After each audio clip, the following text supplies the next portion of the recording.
What's up, guys? We are live, or we're not live. We're just back. It's UFC 323 Merab Dvalishvili versus Petr Yan. Early bets and look ahead video. Drav never really comes on for one of these. I mean, I'll give them to you guys, but welcome, Drav. Welcome to providing to the community. Yeah, for this card, kind of feel like we had to do it. Only 2 cards left, a week off, so I don't really see no content on YouTube right now. So yeah, I feel like people are gonna enjoy it. So all right, let's get right into it then. First fight of the night we got is Muhammad Naimov versus Myron Santos. Line on this fight is Naimov is plus 190, Santos is minus 225. I actually love this fight for Santos personally. I think he has good striking, good takedown defense for this. Like, I don't think he has Naimov pretty much covered everywhere. He's now at that Fighting Nerds gym. To me, just feels like this is a pretty good setup spot for him to, continue to win. What do you think? yeah, you look good against Sadiq last fight. I thought it was weird that he was moving up to lightweight, but now he's dropping back down to featherweight, which is good. And he's still young, but yeah, he's a good prospect. You should style Naimov, honestly. It's just of a matter, does Naimov make that boring and, Marshall had a lot of success, so I guess he could have success grappling, but yeah, Naimov's going to get tired. I think Santos going to piece him up. Yeah, I was going to say, I don't think he has the cardio to wrestle for long enough to have it successful, Yeah, he's a sniper, Santos. I feel like he's going to be I don't think Naimov has ever been KO, but I feel like it could be a good spot for Santos to get a knockout. What do you think about that? Maybe we get a good price. Yeah, Santos knockout seems fine for me. That it depends on like how big it is. I think I'm gonna end up parlaying Santos because I was looking into tapes on it. I actually taped this fight last night. And I was looking into it and like I saw the minus 180 line. I wanted to bet that, but I didn't want to bet it without tapes. Then I taped it, lucked into it obviously just now, and now it's minus 225. Not sure I want to lay it straight, but I think small parlay would probably be fine. Yeah, that's pretty much that one. Let's go on to the next one. Next one we got is at light heavyweight. It's Iwo Polish versus Iwo Aslan. I mean, I think looking at this, I think Iwo's a fraud. I've said he's a fraud for a while. Iwo, I think I faded him on Contender Series. I can't remember, but guy's got power. He's a good striker. Iwo, I think this is going to be a striking affair, but I kind of feel like Iwo probably wins here. What do you think? I don't really know much about it. Yeah, Iwo versus Ibo. It's kind of funny, but yeah. I think Iwo should get this done. Honestly, he's kind of a judo guy. Remember, like he's kind of tricky on the ground, and we know Ibo Aslan is bad on the ground, and he has shit cardio. And yeah, the upset that he had against Muhammad Ali on Contender Series, remember, it was impressive. The knockout that he had, that guy had a ton of hype. So yeah, I feel like he's gonna get through the Ibo Aslan pretty easily. That's his UFC debut though, and yeah, it could be dicey, but it reminded me of when Ibo fought Ion Kutulaba. Kind of think the fight's gonna play similar. You think so? Yeah, I think he's gonna finish him on the ground with ground and pound. Okay. All right. I don't mind that. I think that's a good look. And then, all right, okay, let's go to the next one. I don't really have much to say about that one. I mean, it doesn't really interest me, but we didn't even go over the odds for that. What is it? I think he's minus 170 Iwo. Now. Yeah, that's probably fair, honestly. I don't really trust Aslan, to be honest. He's got an ass. All right. Next fight here we have Jalen Turner versus Edson Barboza. I don't know. It's not often you see a guy who's 30 years old come out of retirement. Turner kind of seems like a head case. Barboza is coming off of, two losses. Didn't really look great in his last fight against Close. So no, he looked terrible. Yeah. So I mean, I think this is just a clear Jalen Turner spot, but I don't know if you could trust him either. I think this is just a clear pass fight. Jalen Turner's minus 250 also. You think it's safe to parlay Jalen Turner, or do you think he finds a KO? It's kind of tricky, bro, because, like you said, the retirement talk, the coming back, the fact that he's 1-5 and 1-4 in his last 5, it is tricky, but it feels like a matchup where he should get this done pretty easily. Barboza took a ton of damage in his career. He's pushing 40 years old now, and I don't. He looked bad in his last fight. So yeah, I think Turner's gonna finish him. But yeah, I'm gonna be looking at props instead of the money line because maybe we get a decent KO prop or inside the distance or something. Because at the end of the day, Barboza, yes, he's tough, but like I said, he's pushing 40 years old. He's been finished 6 times. And Turner, I don't think he's ever won a decision. No, so all of his wins are finishes. So Yeah. yeah, maybe we get like ITD pick him or plus 100, something like that. Maybe we bet that instead. We'll see. Yeah, for sure. All right. Next fight we have is Marvin Vettori versus Bruno Ferreira. Odds on these two gentlemen, it's a pick 'em. -110, -110. I'm already seeing people talk about this one. I'm kind of leaning Bruno Ferreira here, personally. What are people saying? I've not talked about anyone so far for this fight. So people like the dog, or Yeah, it's well, pick there's 'em. no dog. It's just straight pick 'em. I don't know. I think people are kind of selling out on Vettori. They're kind of thinking he's washed and done after he's on a 3-fight skid and he didn't look great against Brendan Allen. He kind of just looked like a punching bag. He made Allen look like a Golden Glove boxer. And then It's crazy. He's 1 year. He's 1 year younger than Bruno Ferreira. It's kind of crazy. yeah, he's taking a lot of damage. He's pretty old in fight years, though. I think Bruno Ferreira probably could have.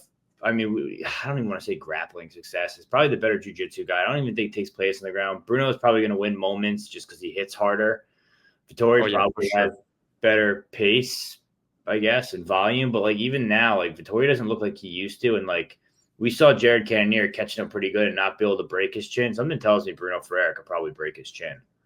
Yeah, maybe, bro. It would be kind of a statement if you finish him because I feel like in this matchup, they're like, all right, we're going to try something. The guy with the high run chin, that seems kind of done versus the young guy. He's not young, but he's young in his career compared to Vettori with big power. And let's see what happened. But yeah, it's kind of funny you've mentioned the grappling because I'm actually curious to look into this one more and see the grappling because Ferreira is kind of a tricky grappler with those arm bars and shit like that. Yeah. And he's very strong.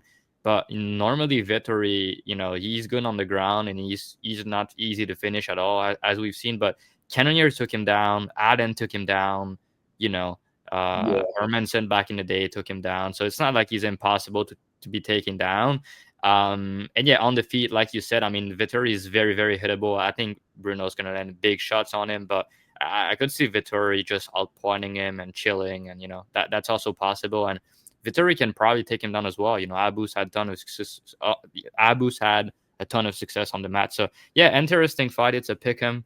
Yeah, I kind of lean Bruno pre-tape on this one, but I've not really taped it. So yeah. I don't know. I think get to the side. I mean, you got to be careful. That line's probably going to blow up by the time fight actually comes around. Next fight, T-Rex Terrence McKinney versus Chris Duncan, your boy, 32 versus 31, age-wise. And then line on these two gentlemen, you can get McKinney plus 165, Chris Duncan minus 190. I mean, I'm going to let you go first. What do you think? You think your boy actually has a chance here, or is your boy going to get clipped on the chin and knocked out? This one is a banger. You know what's funny? They're actually both my boys, kind of, because on Twitter, they both already talked to me. And McKinney used to retweet my stuffs back in the days when he was not as known in the UFC. He was liking my posts when I was posting about him and shit like that. But yeah, so it is a fucking binary fight. Yeah, because I think McKinney can probably take him down and take his back, like we've seen in the Torres fight. And he can bunk him as well for the first 4 or 5 minutes. But then after a round, if there's no finishes, Duncan is -4, -500. So that's kind of tricky, because Duncan is way tougher and he has way better cardio and he can probably match McKinney's size in the cage. So yeah. I feel like McKinney is going to try to get the back and get the rear naked choke in that one. But yeah, I lean Duncan, honestly. He's been on a tear. But so McKinney's on a little streak, but yeah, I mean, they can both die in round one. Yeah, I'm gonna be looking at some props in this one, but yeah, I do think Vichinek. Yeah, that guillotine that he had was impressive. Yeah. Duncan is more trustworthy. Let's put it that way. but he's also very hittable and he's slow. So yeah, I could see McKinney. Yeah, Yeah, I'm gonna be honest with you. I kind of like Terrence McKinney here at plus odds. that's fair. But like you said, honestly, under in a Terrence McKinney fight is probably the way to play it. Both guys. It's probably gonna be super chalky though. I wonder what the line will be, but yeah, I mean it's always You think good. it's chalky even if they give like a 1.5? Oh yeah, it will be 1.5 as always, bro. It's always 1.5 for it is McKinney. It will be like under 1.5, like minus 300, minus 350 or something.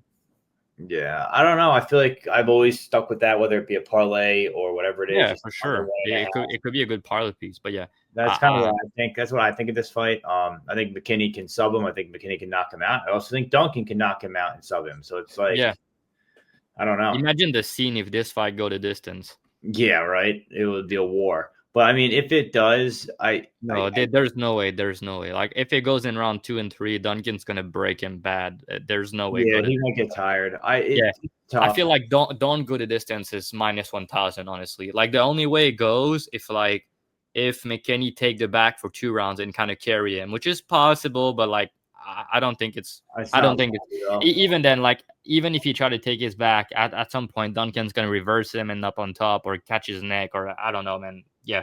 Banger though, banger. I'm really excited to look into to watch this fight as a fan. Both guys bring it. All right. Next fight, we're actually just talking about this guy, Manuel Torres versus Grant Dawson. Interesting matchmaking, to be honest. Grant Dawson is minus 200. Manuel Torres is plus 170. What do you think here? I mean, do you think Dawson, survives round 1 with the chin he has, grapples Torres, and drags his fight out and swamps him, or do you think Torres finds the finish? You know what? Dawson is actually 11-1 in the UFC. It's kind of crazy, right? Yeah. He's fucking good. Like people love to judge him for his chin, but he's only been KO'd 2 times in his career. So yeah, I mean Torres hit like a truck. He just KO'd Dober. So I think Torres is live to bunk him early for sure. But I mean, if he doesn't bunk him early, I don't see him winning whatsoever. So yeah, I think Dawson, if he get on top and fucking Torres started fatigue, he's gonna put it on him. He has really good ground and pound, good submission game. So yeah, I think Torres has 5 minutes to finish him. But even Torres, when he gets finished, he kind of gets finished in round 1. So yeah, maybe an under here. I'll be surprised if this one go the distance. Yeah. Under's fine for me too. I think Dawson sub could be a good look. I also think, Torres KO could be a good look. I don't know. I got to really look into it more, honestly. It seems pretty straightforward to me personally. I don't know if I'm paying minus 200 on Dawson, though, with the chin he has and, the power of Manuel Torres. I don't know. If I had to pick a side, I'm probably going to lean Dawson here, to be honest. I trust him more than I trust Torres. Like long term across the fight. So that's what I lean. But I don't know. For minus 200, I don't know if you could justify that. Next fight here, another one of your boys, Fares Ziam versus Nazim Sadikov. Black Wolf versus the Smile Killer. Nazim Sadikov is plus 122. Fares Ziam is minus 140. Ziam, come on, bro. Come on. Ziam, minus 142. I'll go first with this one. I actually already bet Nazim plus 150. I gave it out in the BTL Discord. It's not even true. You play plus 140. Or plus 142. That's what it was. Plus 142. But yeah, I think in this fight, like Fares Ziam has put a bunch of good wins together, obviously recently, but so has Sadikov. Obviously, Sadikov gets into wars and trusts his chin, figures a way out, and gets to war. I think Ziam would have to grapple here to have much success, but I think Nazim doesn't let that happen here. And I think when Nazim decides to make this a kickboxing match and make it dirty, I think Nazim is probably going to find the shot here and probably knock out Ziam. That's my take. What do you think? It's a fucking good fight, Peg. Let me tell you that. It's kind of a hard fight to call because, Ziam is the better technical striker. He's much cleaner. He's going to be winning the minutes, right? I'm pretty confident in that. But Nazim, he's a dog, man. And I mean, I'm a fan of the guy now. Like, his last fight was crazy. And he's the type of guy where I've talked about this a lot. We have guys like Duplessis, like RDR, like there's a lot of guys like that in the UFC. He's not a grappler really, but what I mean by that is you can watch his tapes and you can, point a lot of things that he does wrong and could lose because of that, but he still win all the time. You know what I mean? So I do think he's a very good winner, and he finds a way to win and adapt to find his moments in the fight. What I'm worried about is if his moments doesn't come in the fight, like if he doesn't land those big shots or if he doesn't get that finish, is he gonna win? Yeah, that's the concern. But he's gonna put the pressure on Ziam. He's gonna be the bigger puncher. I think he's more likely to finish. And yeah, but man, it's a good fight. The winner's gonna be fighting in the top 15 next year. I kind of lean Ziam just because I feel like he's gonna make it dirty, and I think Ziam can still win in that type of fight. But I still favor Nazim in a dogfight. He's very good. He drive in those fights, and because he has more power. And yeah, I mean, Ziam, I've played him against Mike Davis at plus 200, but I mean, to be fair, watching it back, that was a weird performance by Davis. He was pulling guard and shit, but when he was actually closing the distance and trying to let his ends go, he had some success, and it was still kind of a close fight at some moments. And the Fervola fight, yeah, that was a good knockout, but Fervola is washed at this point. He's also Nazim teammate, so maybe he's going to be more prepared because of that. But yeah, I think Fervola is washed. I think Mike Davis looked like Ryan all in there. So, and Pule's fight was kind of close. It shouldn't really have been close. So yeah, Ziam is very good, but I feel like if you look at his resume a bit closer, you can be like, oh, okay, yeah. But yeah, I think Nazim's going to get it done. But yeah, not very confident. I think it's a coin flip fight for me. Yeah. But yeah, coin flip fight, you get one guy at plus odds. So I don't know. That's my take on it. Next, and if someone has to dig deep, it's going to be Nazim. He's got more of a dog in him. Next fight, Mensur Abdul Malik versus Antonio Tricoli. I mean, there's only one line out right now. It's Mensur minus 920, Tricoli plus 550. I mean, are you rushing to bet the under 1.5 in this fight? No, bro. This fucking guy Malik, bro, he loves to go over 1.5. Remember, he went over 1.5 against Nick Klein. People were saying it was 45 seconds. Maybe he is, bro, at this point. I don't know. And he went over 1.5 against fucking Cody Brundage, bro. And he went over 1.5 against West Shul, bro. So, I mean, yeah, he should smoke this bum. Like, Tricoli is not good, bro. But you know what? Tricoli's never been KO'd in round 1. He's going to probably try to clinch and chill. But, yeah, I feel like if anything, bro, maybe we just play over or just fight start round 2 or something. Because this guy Malik, bro, he's kind of weird. They overtuned his win against Brundage. Yeah, they did. Yeah, I mean, I think Abdul finishes him. Wow, shocker! The minus 920 gets the finish. When, I don't know. I don't mind your idea of the fight starts round 2, but I wonder what they would even line that at. I would assume Probably pick him or like. I mean, I would bet that at Pick'em for sure. Like, I mean, I like that line at Pick'em, but I don't know. I have a feeling it'd probably be a little more chalky than that, but yeah, maybe minus 125, minus 130 or something. But yeah, I mean, I feel like he's gonna finish him, but probably in round 2 or 3. Yeah, Trishan Gore. Oh my. Yeah, that standing guillotine was nasty work in front of Dern, and I think Dern left her after that. Yeah, it was nasty. Trishan Gore ended the relationship, and now he broke she up. She's got the belt, and he's probably going to get cut from the UFC and be jobless. So yeah, I don't see them keeping Tricoli. Next fight is our first girls bout: Karine Silva versus Macy Barber. Macy Barber 14-2, Karine Silva 19-5. Odds on these two ladies: you can get Macy Barber minus 155. You can get Karine Silva plus 135. What do you think here? Do you think that let me ask you this? Do you think Miss Macy Barber even makes it into the cage for this fight? I hope she does, because it was not, people make fun of her, but what she had was was bad, bro. So I hope she's all right. But she has not fought in last time she fought was in 2024, and she's fighting at the end of 2025.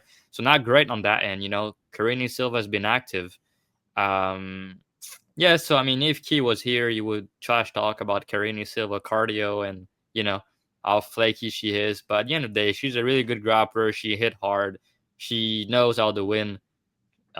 She has Fighting Nerds. I don't know if she's still there, but she's gonna get takedowns here. I'm pretty confident. Barber's been taking down in a lot of her fights, but Barber is a dog. She's the better striker. She's physical and she has way better cardio. So I think Karine is gonna win round 1, get a couple takedowns, and Barber's gonna probably put it on her in round 3. So if there's no finishes, it's gonna depend on round 2, and I need to tape to actually see what I think after that for round 2. But with the layoff and shit, I kind of lean Silva dog odds, honestly. But if I'm really confident Barber is going to beat her ass in round 3, I don't know. But yeah, Barbara has been taking down in a lot of fights, bro. But yeah, she's a dog. She's the better striker. She hit hard. I wouldn't be surprised if she finished late. But yeah, what do you think? To be honest, I don't really know. I feel like I bet Macy Barber in her last fight before she pulled out. That was against Rose, right? No, it was against Erin Blanchfield. I did as well. Yeah. Yeah, she's like plus 200, right? Yeah, she was a big dog. Yeah, so she's 9-2 at the UFC, bro. It's kind of good. Yeah, I'm gonna be honest. I don't know how I rate Karine Silva. Kind of tend to lean dog or pass as well. Just because we don't know what kind of Macy Barber we're gonna get, and Macy Barber really depends on her physicality and how strong her hands are. But Karine Silva can probably, out technique Barber on the feet, I think, with like leg kicks, body kicks, things like that. And then I don't know, maybe in round 1 when she's fresh, but like all she does is she's on that good SAE now. Didn't she fix her cardio? Isn't that no? Her cardio is still not great, bro. But it's like in round 3, basically, that she slowed down. So she wins 1 and 2 and is tired in 3 and just sits on her bike and loses round 3. She still wins the fight. Yeah, that's the thing. Yeah, that's the thing that could happen, bro. So that's why I'm like, yeah, I need to tape to see like about round 2 and see, because Barber is a cardio machine. Who do you think the closest opponent is that Macy Barber has fought that you could compare to Karine Silva? Let me check. She fought Amanda Ribas. Okay. Maverick and Robertson. Did they both fight Andrea Lee? Did they both fight her? Yeah, I mean, Barber did. Did Silva fight her? She beat all the girls I've mentioned. So Robertson, Maverick, and Hebas, like all 3 Simmer's opponents, she beat them. But Maverick was a bullshit decision, though. Yeah. I don't know. Yeah, her performance against Hebas was impressive. I have to refer to Key for this one. It's almost a 2-year layoff, though. I know, a 2-year layoff is crazy. I just saw a she's only 27, though. So yeah, her last fight was Chukagian. Yeah. Looking now, next fight, Brandon Moreno versus Tatsuro Taira. Odds these 2 gentlemen, you can get Taira minus 135. You get Brandon Moreno plus 115. I like Taira here. I bet Taira in his last fight against Park at like massive favorite. Like I think it was like minus 200, maybe minus 225. He beat Park pretty easily. The thing about Brandon Moreno is I just feel like he's been so many wars and through so much cage time, and like he's still good, but he's just for 31, he just feels like a lot older. Taira is getting better on the feet. I think he's getting better on the ground. This is also a 3-round fight, not a 5-round fight. And I thought Taira did pretty well against the Royval fight. I bet him there as well. He lost there, obviously, in a split decision. I feel like he's actually going to be able to get takedowns and have takedown success against Moreno. And I don't know, like, I just don't really trust Moreno. I don't think at this point in his career. What do you think? It's a good fight. I actually taped this one in deep. So Taira is 25 and he's in his prime right now. And I know Moreno is only like 32, but honestly, you can see that the guy, all the damage that he's taking in his career is starting to wear on him a bit. Mm-hmm. And he has some performances where he doesn't look as good. But yeah, I think Taira is going to be able to grapple him, honestly. I know Moreno is very hard to grapple. But you know what? Pantoja and Taira, I think, are the 2 best grappler and back taker in the division. And I think Taira can have similar success in the grappling than Pantoja did with the back take, with the grappling, with the takedowns. And on the feet, I mean, I think Taira can land some big shots off Moreno. He has a good right hand and he has a good clinch game with the knees and stuff like that. But yeah, I think Moreno can put some hands on him. You know, his boxing is better, his cardio is solid. I know Tyra against Huevo, you know, he gassed out in round 4 and I 5. He don't got think you hurt have in to that really fight. worry about cardio because it's a 3-round No, fight. no, no, exactly. That's my other point. It's like a 3-round fight for Moreno at this point in his career. It's weird. I think it's been years since he's fought a 3-rounder. Yeah. So I don't know how he's going to adapt to that. And yeah, I think Tyra's the new breed. I think he's the new era of flyweight. And I think he's fucking good, man. Just go back and watch Tyra versus Huevo and watch the round 2 of that fight. Yeah. And yeah, you're gonna see what happened. This guy is legit as fuck on the ground. I think he's gonna get this done by decision. Yeah. All right. Next fight we have is Jan Blachowicz versus Bogdan Guskov. What a fight. Jan is minus 125. Guskov is plus 105. Isn't it funny that Guskov is plus 105 now to Jan Blachowicz? Meanwhile, he was plus 170 to Krylov. He was plus 170 to Ryan Spann. He was plus 125 to Paga, plus 145 to Ozdemir, and now he's only plus 105 to Jan. How times have changed. What do you think? Do you think Jan's past his day here at this point? It's been, 7 months since he fought Olberg and lost that decision. It was a close fight. And then Alex Pereira was 2 years ago. So he's been taking some time. What do you think happens here? I didn't do any tape on this one. This is a hard one to pick. Yeah, I've not taped it yet, but yeah, it is a good fight. And I mean, Jan is 42, pushing 43, so always be careful. Yeah. And when that happened, when he has a guy that already had the belt, already had a ton of fights in the UFC, has been there, done that. So in any fights from now, he can get finished, and you should not act surprised. Even though he didn't get finished by Olberg, by Pereira, Guskov can bonk him, and people are gonna be like, "Oh wow, that can happen." At this age, anything can happen. But yeah, I mean, he fought close against Olberg and Pereira, so that's pretty good. And he fought close against Nkalaev as well. So, very impressive in that aspect. But yeah, bro, the last time he's actually won a fight was in 2022. So, for laying minus money on him at this stage in his career doesn't look too good. But yeah, Guskov, he has power, he has good boxing. I actually like to bet Guskov as an underdog because he's been cashing. But yeah, I don't think I'm going to be able to do it here. I think Jan is more skilled. I think Jan can have success on the mat.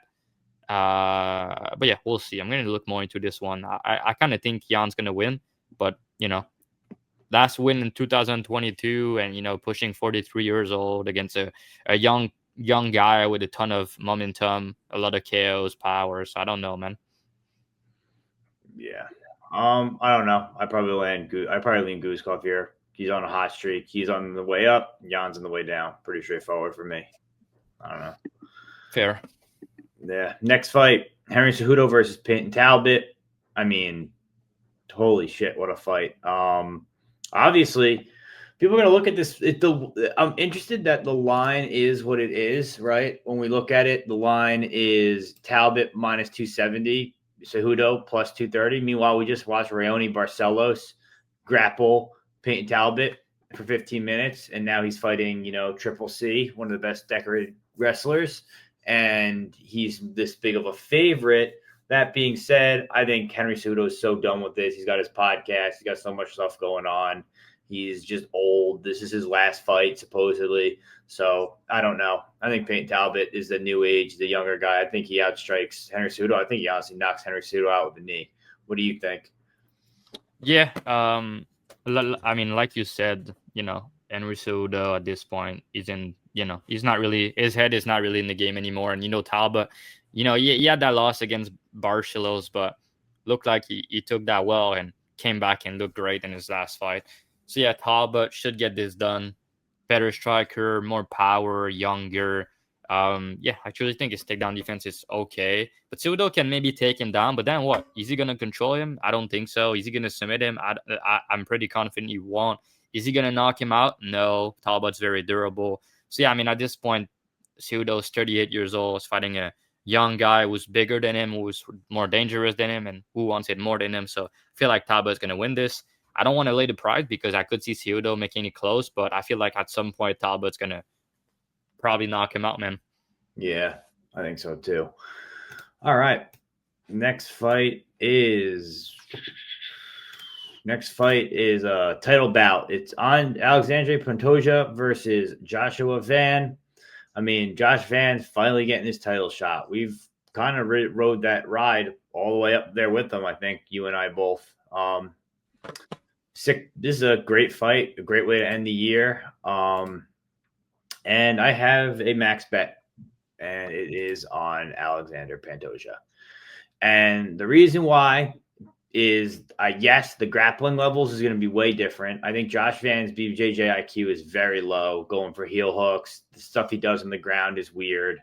I think if it comes to striking, obviously Joshua Van is a much better striker and boxer and volume and pace. But I will say Pantoja does have power, throws clean hooks, throws good uppercuts, and those are the things that hit Joshua Van, whether it be Charles Johnson or Edgar Chairez, who got him hurt. Like, we've seen Josh Van hurt and knocked out before.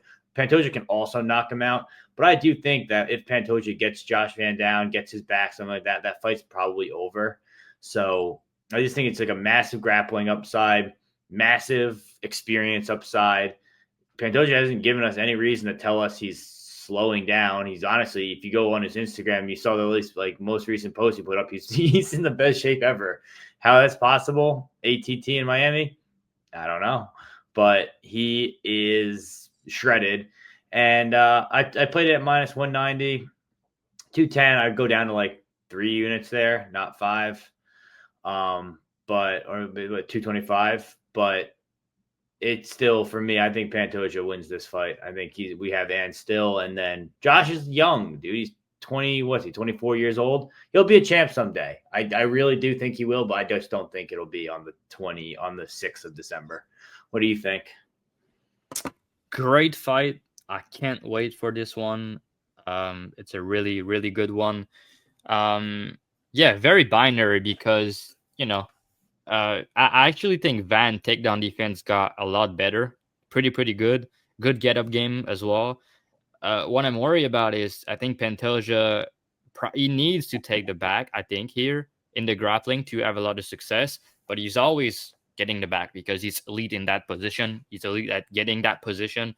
So, yeah, I feel like he's going to get the back at some point. And then, is Van going to survive or not? That's what I'm not too sure about because there's not many evidence to tell me he will. But there's also not many evidence to tell me he will not. So that's what I'm not sure about. If he does survive that position and can make Pantoja work, can make Pantoja get tired, as the fight goes, I kind of favor Van. We've seen Pantoja slow down in round 3, 4, and 5 multiple times. He pushed through it. He's a dog. But I think Van, with the body work, with the pressure, with the boxing, with the volume, he can put it on him. And if Pantoja can get takedowns late, I can see Van finishing him late in the fight. And I can also see Pantoja, like you said, hurting him on the feet or subbing him. But Pantoja is very reckless when he pressured and when he entered the pocket. And Van is very good at timing those counter with the left hook. Mm-hmm. He's really good with the teep kick to the body.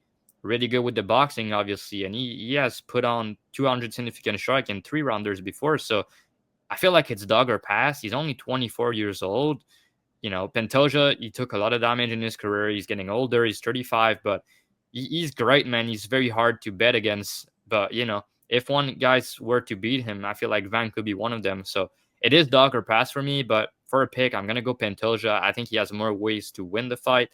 But Van is very good, and he's tempting to bet at dog money. I've not made a decision yet. I kind of want to see props and shit like that. But I think Pantoja win, but I wouldn't be laying minus 200 on him. Yeah, you can't be mad about a dog shot on Van. He's a dog that's going to fight for your money, obviously. But I just think he gets finished. I just think on the ground he gets submitted. That's kind of that's possible, man. I mean, Pantoja is one of the best to do it. So exactly. And once he gets the back take, and he's not going to shoot that traditional takedown. He pushes him up into the clinch, and then he reaches around the back, grabs the handcuff, and then he's on your back. Yeah, I'll say as well. Like Van, like I said, very good takedown defense. But the times he's been taking down against like Ray Saruya, two of the takedowns that he had, the Ray Saruya, were like nasty, weird shit takedowns, right? So he's good at defending traditional takedowns in the open space. So Pantoja's going to need to mix him up and, jump the back and some shit. But yeah, Van is really good at defending. And 2 of the 4 times that Ray got him down, it was some nasty takedown that he had. But yeah. Yeah, tricky stuff. He's also got a good camp around him. I saw Pantoja had Mokaev and obviously Horiguchi with him for this camp. So No, they're always training with him. is Mokaev? Has he always been an ATT? Mokaev is not training with Pantoja. They've done some training together, but he's not like fully training with him. No, I thought But he was there for this but camp. Aruchi is training with Pantoja ATT for a long time. Yeah, Horiguchi looked great, man. That was cool to see. Yeah, he's good, man. He's really good. But Tagir is done at flyweight. I don't know what you saw. He's gonna move up to bantamweight.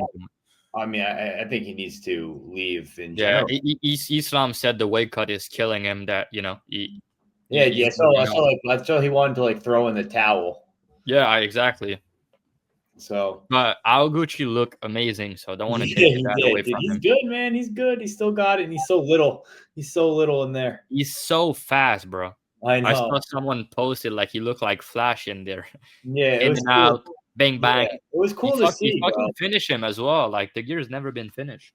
Yeah, that was cool. Yeah, and a rear naked choke too. I mean, obviously you heard him and then got the chokos, but I don't know, man. That was really cool to see. That was, yeah.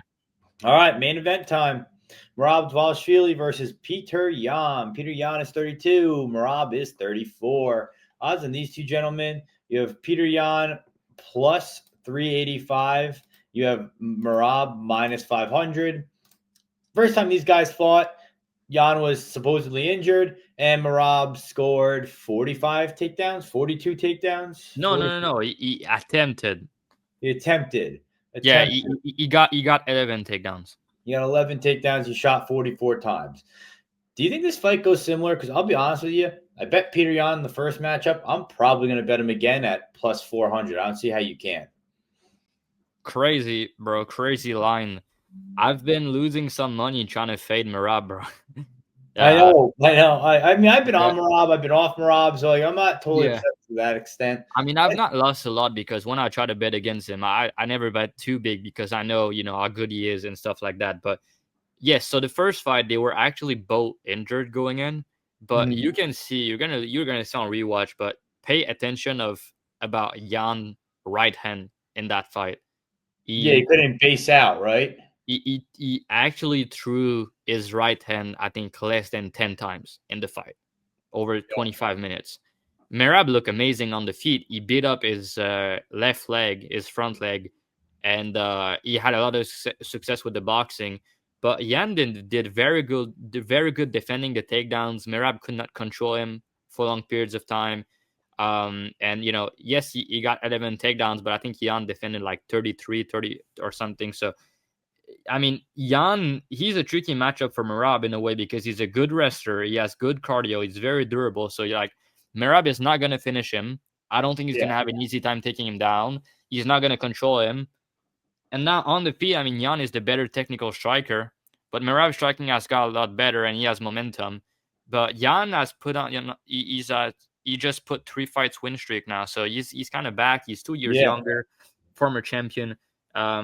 I think Merab should be a favorite, but the line is wide. Do I have one more in me again to fade Merab at plus 400 against an elite fighter like Petr Yan? We're not used to see numbers like that on his name ever, so maybe I'm going to do it. I'm not too sure yet, but each decide. There's no way you can lay Merab minus 500. I'll have a unit on it, honestly. I will. I'll have one unit on it just because how wrong could you be at plus 400 on Petr Yan? Yeah, exactly. I mean, if anything, you just play Merab decision. If you like him, it's like minus 200 on FanDuel. It's not too bad. He's not going to finish him. Merab by decision is minus 200 on FanDuel? Yeah. That is crazy. I mean, his money line is minus 500, bro. I know, but that's still so crazy. It's crazy that it's minus 500. It's even crazy that it's minus 200, bro. Like, yeah. It should probably be like Merab minus 200 and decision minus 110. Yeah. That's fine. Like Merab minus 200, decision minus 170, minus 150. That's what the line should be. It's because of how easily dominate him 50-45 and how much momentum he had with how many times he's defending his title already. So he's a machine. You look unbeatable, but there's flaws in his game. Sometimes he's close margins still. Even when you look dominant, some of these fights are close. So I think Yan can win a close decision here. You can probably catch him with a knee or something, hurt him. But yeah, it would not be easy, man. I mean, Merab is a fucking machine. Put some respect on his name. If he win this, he's probably the GOAT of the bantamweight division. Yeah. He's All one right. fight or 2 fights away, man. Yeah, I think so too. All right. So that's the show. I mean, we broke Yeah, we're down. gonna be back. We're gonna be back next week, next Wednesday for fight week with a special guest. And Key's gonna be a part of the show. I don't think he's gonna be able to do full show, but he's gonna be part of it. So yeah, during that time we're gonna be grinding, posting some bets. Already have a couple bets, gonna have more in a week off. So if you guys wanna, sign up on the odd shoppers and shit, you know the deal. So Yeah. yeah, man. Discord giving bets out there. Like I said, I already gave out Nazim. I already gave out Pantoja 5 units. I'll probably add a few more bets to that card, obviously. And yeah, that's pretty much it. I look forward to seeing all you guys next Wednesday. So And we want some likes and some comments because we don't do these videos every week. It's a special card, so make sure you leave us a like and a comment. Earlier. And we want to know as well, because this card is so legendary. I want to know, outside of the two like the co-main and the main event, right, the championship fight, which fight are you guys the most looking forward to on this entire card, and who do you think is the best underdog on the card? We don't count the main and the co-main because it's kind of easy to answer if not. So yeah, I want to know in the comments, and leave us a like on the way out, please, guys. Yeah. Gonna see you guys next week with the guests, and Key's gonna be a part of it. So yeah, that's right. That's the show, guys. Thanks for joining us. Like, comment, and subscribe. Peace.